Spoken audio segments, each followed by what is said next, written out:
Connais-tu l'histoire de la cornemuse enchantée? D'abord, découvrons la cornemuse. La cornemuse est un instrument à vent très ancien, déjà connu dans l'Antiquité. Il en existe plus d'une centaine de types dans le monde, en Afrique du Nord, au Moyen-Orient, en Europe. La cornemuse enchantée. Dans un village triste et gris du nord de l'Écosse, un village qui a perdu toutes ses couleurs, une cornemuse se lamente.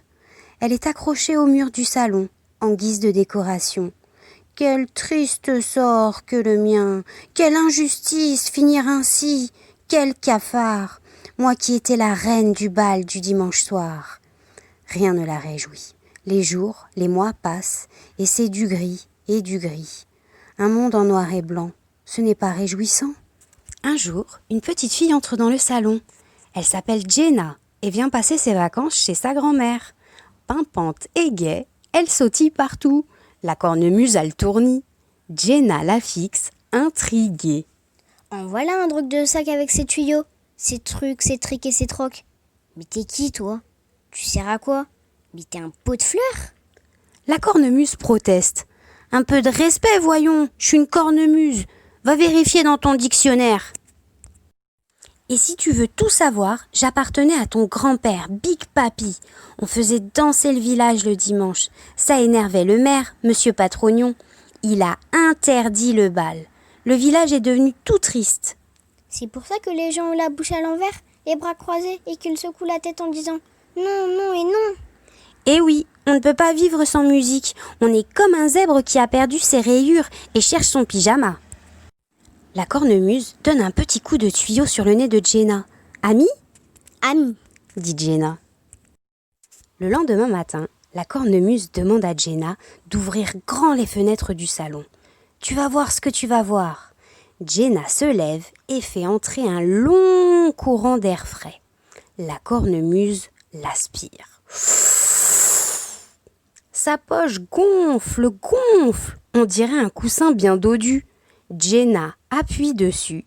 Ça fait un son de corne rauque. Onk, onk. Puis ça vire au oualalou, oualalou. La grand-mère accourt et danse une gigue endiablée en retroussant ses jupons. Enfin, je m'amuse, chante la cornemuse. Attention à Monsieur Patrognon, prévient la grand-mère en riant. Il ne va pas aimer du tout, ça va gronder. Même pas peur, dit la cornemuse. Viens Jenna, on va se balader, ça fait longtemps que je n'ai pas vu le village. Elle s'arrête devant une première maison qui bâille d'ennui. La cornemuse donne une leçon de musique à Jenna. Lève le bras plus haut, cale-moi sous ton épaule. Laisse passer l'air, fais glisser tes doigts, redresse-toi. Aspire un grand coup et souffle. oh là là, t'es compliqué toi, hein? Qu'est-ce que tu crois? Qu'il suffit de claquer des doigts? Jenna recommence plusieurs fois. Tu y es presque, je suis fière de toi, dit la cornemuse. Bientôt, la musique retentit.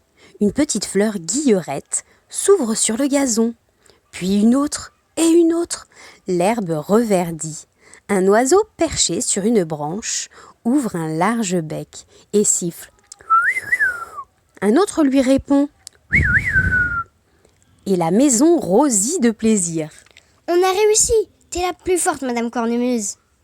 Et tu n'as encore rien vu. Attends que je joue mes tubes les plus connus. Mais au premier étage, des volets claquent. Une fenêtre s'ouvre. Un homme patibulaire brandit les poings et vocifère. Vous allez vous taire ou je vous réduis en purée de vers de terre. C'est Monsieur Patrognon, chuchote la cornemuse. Il est vraiment grognon. Monsieur Patrognon se précipite, arrache la cornemuse des mains de Jenna et l'emporte chez lui. Il la jette dans la cave toute noire et ferme la porte à clé. Clac, clac. La cornemuse joue 3-6 notes qui disent à Jenna « Ne t'en fais pas, je vais m'échapper, je suis une guerrière, moi !» Au fond de la cave, elle avance un tuyau, puis un autre, rampe sur le sol, se hisse à la hauteur du soupirail, se glisse entre les barreaux et réussit à s'évader. Une petite brise qui passe par là se penche sur elle. Vas-y, petite brise, remplis-moi d'air. Il faut que je reprenne des forces pour rejoindre Jenna. La brise souffle, souffle, et la cornemuse s'envole. Sur la place du village, Jenna et sa grand-mère l'aperçoivent et sautent de joie. T'es la plus forte, Madame Cornemuse. Nous n'allons pas en rester là, poursuivons notre mission et repeignons le village de toutes les couleurs. Les voilà partis dans un de ces remue-ménages. Elle s'arrête devant chaque maison et joue des chansons. « Mettez du rose !» claironne la grand-mère. « Mettez du jaune sur vos plafonds et du vert sur le gazon !» Du bleu dans la piscine. dit Jenna. Du rouge sur les petits poissons. Des arcs-en-ciel sur vos chemises et vos pantalons, crie la cornemuse. C'est la fête! Le village s'interroge. Qu'est-ce que c'est que ça? Ça donne envie de gigoter, de faire la roue et de peindre partout, chantent les enfants. Et pourquoi pas? Disent les habitants, qui sourient et décroisent les bras. Ils courent chercher des pinceaux, de la peinture, des échelles, des pulls marins, des cols bateaux, des pieds de poule, des écossais, des grands châles colorés. La cornemuse joue à tue-tête et en passant devant la maison de Monsieur Patrognon, elle l'éclabousse de couleur rose, de couleur bleue, de couleur verte. Le maire, un instant ébahi, se frotte les yeux, les bras, les jambes et les chaussettes, puis finit par éclater de rire et tout le village l'imite. La musique est plus forte que tout, clame la cornemuse. Et le dimanche soir, sur la grande place, c'est la fête. Monsieur Patrognon aimerait bien danser, mais il n'ose pas. « Allez, venez !» lui lance la grand-mère prise dans un tourbillon endiablé. Elle le prend par le bras, l'entraîne. Il tournicote sous les flonflons et les lampions. Les villageois applaudissent, pendant que sur une estrade, Jenna et la cornemuse dansent le houplala. Depuis ce soir-là, tous les dimanches, c'est la fête dans le village.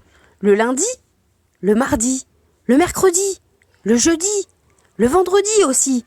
Et pourquoi pas le samedi? Le samedi, la cornemuse se repose, pardi.